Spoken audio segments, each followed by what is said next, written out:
Welcome back to the cryptowrld channel, everyone. My name is Josh, and right now the price of Ethereum is still finding strong support at around 2,600. And obviously, for those of you that have been watching my recent Ethereum updates over the past few days, ever since this point right here, when Ethereum broke this rising wedge pattern to the downside, I have been mentioning that it is very likely we would find some short-term support at around 2,600 because of two major reasons. The first and most obvious reason is simply because of this previous low coming in at around 2,600, and also if we are bringing out the Fibonacci retracement tool from swing low to swing high on this 4-hour chart, we have the most important Fibonacci level, the golden pocket, coming into play at around $2,600 per Ethereum. But what would happen if we see a confirmed break below 2,600? Well, we do have the 78.6% Fibonacci level coming in at around 2,450, but really the technical price target for this rising wedge pattern is towards the bottom of the wedge, coming into play at around 2,300 to 2,400. But something else to pay attention to here on the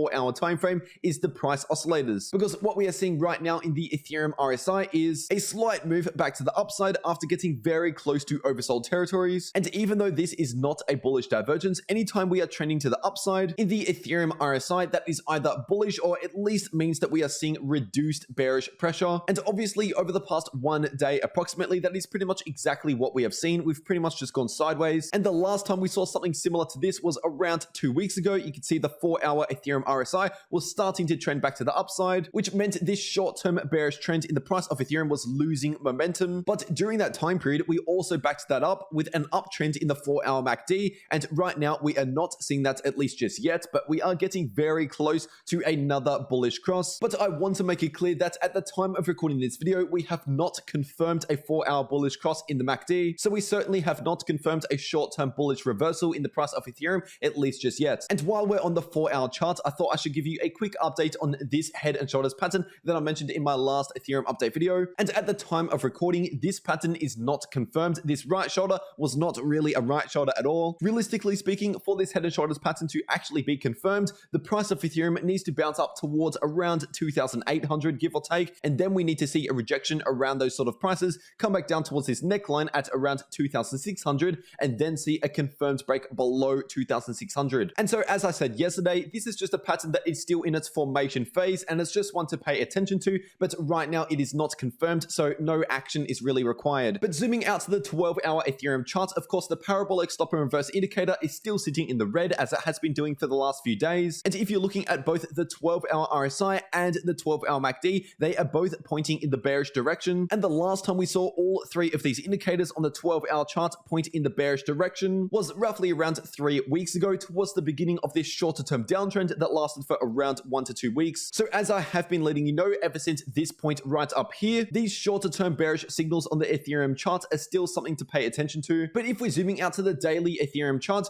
right now we are running into a very important level of support if you are drawing this support line from the daily candle closes. And by the way, this level of support is coming into play at around $2,600. So if we see a daily candle close below 2,600, then obviously that would be a bearish signal here on the daily time frame. But when you're drawing this line of support from the candle wicks, then of course that is a different story. That would place the line of support at around 2,300 to 2,400, and this line of resistance is coming into play at just above $3,000. And as I've been mentioning for a while now on the channel, the price of Ethereum commonly forms these types of triangle patterns where the price action is converging in on itself when the price of Ethereum is bottoming out after a significant move to the downside, and that is pretty much exactly what we are seeing right now. But I want to make it clear that a bullish reversal on the daily time frame is only confirmed if we see a strong breakout above this line of resistance that I just mentioned. As for now, while we're below that line of resistance, any bullish price action that we see is only shorter term bullish price action. And just giving you a quick update on Ethereum versus Bitcoin here on the 3-day time frame, nothing much has happened over the past 1 to 2 days. Ethereum is still running into this important level of support coming into play at around 0.066 Bitcoin per Ethereum. So technically speaking, Ethereum is still within this deciding moment, of course, deciding whether to bounce or break below. And if Ethereum can bounce here against Bitcoin, then that would form a bullish W pattern, which would essentially mean Ethereum would be outperforming Bitcoin. But then, of course, if we see a confirmed break below that line of support that I just mentioned, and more importantly, if we break into a new lower low, then that would clearly be bearish for Ethereum against Bitcoin, meaning that Ethereum would be underperforming against Bitcoin. And if you made it this far in the video, make sure to drop a like down below. And if you're new to the channel, you might as well subscribe with notifications turned on for more updates updates just like this every single day. And if you want to make more money in crypto, whether or not prices are going up or down, these two videos popping up right here are definitely for you. But anyway, that is everything that I have to say for today. I really hope you enjoyed, and I'll see you all in the next video.